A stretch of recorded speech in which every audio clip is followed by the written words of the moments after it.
কৃষ্ণা, কবি সব্যসাচী দেব। আমার কোনো শোক নেই, আমার কোনো বিষাদ নেই। হে কুরুবৃদ্ধগণ, আপনাদের নীরবতায় আমার কোনো ক্ষোভ নেই। পিতামহ ভীষ্ম, ক্ষমা করবেন, আপনাকে প্রণতি জানাবার স্থিরতা আজ নেই। আর কর্ণ, তোমার জন্য ঘৃণাও বড় বেশি মনে হয়। আর হে আমার পঞ্চস্বামী, আর্যাবর্ত বিজয়ী বীরশ্রেষ্ঠ অর্জুন, শক্তিমান ভীম, নকুল, সহদেব, আর আপনি ধর্মপুত্র, আপনারা আমার কৃতজ্ঞ অভিবাদন গ্রহণ করুন। আমি সর্বজ্ঞা নই, যজ্ঞভূমির অগ্নি থেকে আমার জন্ম, ধর্মাধর্মের ক্ষুরধার পথ আমার অজানিত।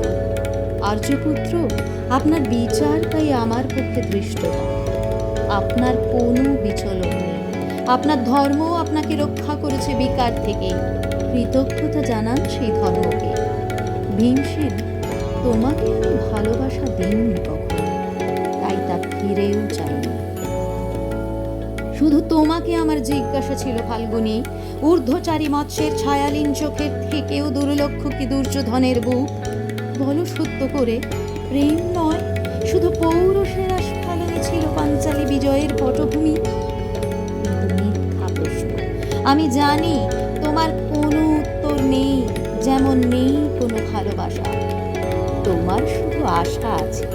কৈশোর থেকে তুমি জেনে এসেছো বীরভোগ্যা পৃথিবী আর রূপমুগ্ধা নারী। জেনে এসেছো একদিন ধার্তরাষ্ট্রের হাত থেকে ছিনিয়ে নিতে হবে কৌরবোত্তরাধিকার। জেনে এসেছো যেখানে যা কিছু সর্বোত্তম সেখানেই পৌঁছতে হবে তোমাকে। শুধু এই কুমারী লক্ষ্যের দিকেই তোমার দৃষ্টি ধনঞ্জয়। তাই অনায়াসে তুমি সরে যাও এক নারী থেকে অন্য রমণীতে। তোমার পূর্বপুরুষেরা যেমন একদা এক তৃণপ্রান্তরকে নিঃশেষ করে চলে যেতেন বনান্তরে। এই দ্রুত সভায় দাঁড়িয়ে আমাকে জানতে হলো, নারী শুধু কয়েক প্রহরের বিলাস সঙ্গিনী। মণিময় হার, শত সহস্র তরুণী দাসী, দান্ত মাতঙ্গ, গন্ধর্ব প্রেরিত অশ্বযুথ, আর আমি পাণ্ডুপুত্রবধূ। এক পংক্তিতে দাঁড়িয়ে আমরা সবাই অপেক্ষায়। পিতৃগৃহে যেমন দেখেছিলাম আহিরিনীরা দূর গ্রাম থেকে নিয়ে আসে তাদের পসরা, আর তার উপর ঝুঁকে পড়ে লুব্ধ ক্রেতার দল। আমাদের ব্যবহার করার জন্য তেমনই উন্মুখ হয়ে আছে যারা আমার পতির আত্মীয়। আর আমাকে আমাদের বিলিয়ে দিচ্ছেন যাঁরা, তারা আমার পঞ্চস্বামী। বিবাহের মঙ্গলসূত্র হাতে বেঁধে যারা একদিন আমার উপর নিয়ম সিদ্ধ করেছিলেন তাঁদের অধিকার।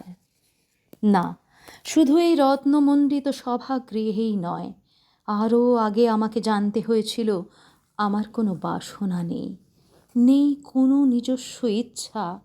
অর্জুন, প্রথম দেখার মুহূর্তে আমার হৃদয় দিয়েছিলাম তোমাকে, অথচ আমার শরীরকে প্রথম আলিঙ্গন করলেন ওই মহাভাগ, যার খ্যাতি ধর্মপুত্র বলে। ইন্দ্রপ্রস্থের সৌধ শিখরে যখন আছড়ে পড়ত নববর্ষার জলধারা, যখন আমার কামনা ছুঁতে চাইতো তোমাকে, আমার অনুৎসুক দেহকে তখন আকর্ষণ করত অন্য কেউ, যে আমার স্বামী। বসন্ত রজনীতে কিংসুকের প্রমত্ত উল্লাস মুহূর্তে তোমার ব্যাকুল বাহু টেনে নিত আমাকে নয়, অন্য কোনো যুবতীকে। বারে বারে আমাকে সন্তানবতী করেছে পুরুষ, কিন্তু তারা প্রত্যেকেই আমার আকাঙ্ক্ষিত নয়। কোনো প্রার্থনা নেই আমার। কুরুবৃদ্ধরা বিলাপ করুন, জ্যেষ্ঠ পাণ্ডব প্রহর গুনুন, কোন পুণ্যলগ্নে ধর্মরাজ্য নেমে আসবে মাটিতে। ভীম, অনুগ্রহ করে স্তব্ধ হও। নকুল, সহদেব, বিচ্যুত হইও না অগ্রজের প্রতি অটল বিশ্বাসে। আর অর্জুন, অন্তপুরে যাও, সেখানে তোমার জন্য স্নিগ্ধ শরীর সাজিয়ে রেখেছে তোমার কোনো প্রেয়সী। শোক নয়, লজ্জা নয়, এই রাজগৃহে দাঁড়িয়ে আমি জানলাম প্রেম নয়, শ্রদ্ধা নয়, অধিকার নয়, নারী শুধু প্রয়োজনের। জানলাম এখানে কোনো ভেদ নেই ধর্মপ্রাণ যুধিষ্ঠির, শক্তিমান ভীম, প্রেমিক অর্জুন আর লোলুপ ধৃত রাষ্ট্রনন্দনদের মধ্যে। প্রতিকার চাইছি না, যা শুধু বিলাসের সেই বস্ত্র ছিনিয়ে নেয় যদি কোনো দুঃশাসন নিক। আমি কাঁদছি না, চারপাশে ভাসানের ডিঙায় পশুদের উদ্দাম নাচের ভঙ্গি আমি দেখছি না, চারপাশে ক্লীবদের অক্ষম বিলাপ আমি শুনছি না। ধনুর্বাণ নেই, আমি ফিরিয়ে আনছি আমার জন্মের স্মৃতি। যজ্ঞের আগুন, দ্রৌপদী নই, নই পাঞ্চালী, নই ভরত কুলবধূ, আমি কৃষ্ণা, যজ্ঞাগ্নি সম্ভূতা, শুধু নারী এক।